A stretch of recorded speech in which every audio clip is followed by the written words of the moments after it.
my name is Kovacs, and I'm currently a Drought Contingency Specialist at the Grand River Conservation Authority. So the Food and Farm Care of Ontario got funding for pilot projects in Ontario, and so they gave out funding to different projects in the area, one of which was the Whitemans Creek Watershed Drought Contingency Planning Project. And so I was hired to coordinate this project. And our ultimate goal is to help farmers use soil moisture meters, ET gauges, which are evapotranspirator meters that measure evaporation from soil, along with other resources from OMAFRA and the ministries, to help give as many tools and data points to farmers as they can have to decide when to irrigate and when to schedule their irrigation times. And many farmers will say that they know when to irrigate and they're not going to irrigate in excess because it is expensive to irrigate. And so we're not worried about them using too much water, but perhaps maybe using it a day later or a day earlier, because the crop signs are not the same as me telling you the soil moisture is already indicating you should irrigate.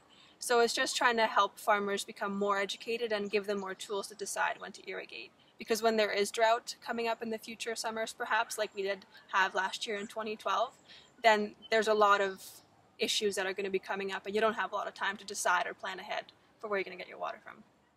I was attracted to the position of a Drought Contingency Specialist because it's for the Whitemans Creek sub-watershed, and I live very close to the Whitemans Creek, so it's close to home, and I wanted to protect the creek and the ecosystem in it. So it's an interesting position because you get to protect your homeland in a way and also help the farmers be successful in their business.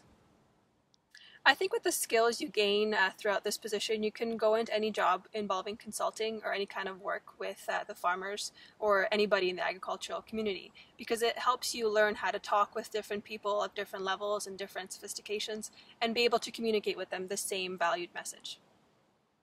I think with climate change as a rising issue in our future, getting to know the farmers on an individual basis and working with them to plan for droughts in extreme weathers that are coming in the future, I think there's a lot of success coming in the future of this position because there will be much opportunity to plan ahead. So throughout high school I was involved in the green team, and that led to my inspiration to help the environment through whatever ways I can. And so going into university I applied for a Bachelor's of Science with a major in environmental biology, and that program was through the School of Environmental Sciences at the University of Guelph. And so throughout my degree I took numerous courses in soil moisture management, soil water, water chemistry, environmental biology, plant biology, and all of the courses that entail the elements of the earth really. And so throughout those courses I gained a lot of experience and a lot of desire to help the irrigators in the farm community because they are the source of our food, and I think that they're underappreciated. And that led me to my career as a Drought Contingency Specialist. So for somebody coming out of high school, the advice I would give for you is to explore any opportunities given to you. Whether it's volunteering, contract work, full-time work, temporary work, take the experience and try it out, because you're going to make the contacts and you're going to get the experience that you need to be involved with your future dream job. And pursue whatever you like, whether it's to do with grass or plants or the climate, pursue it and you're going to find your dream job, and then you won't have to work a day in your life. My favorite quote that I've lived by since probably I was 13 is "Everything happens for a reason."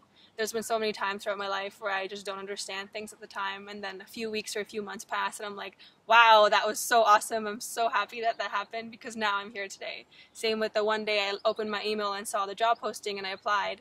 I didn't really know why, but it seemed like the right thing to do and I applied, and look where I am today.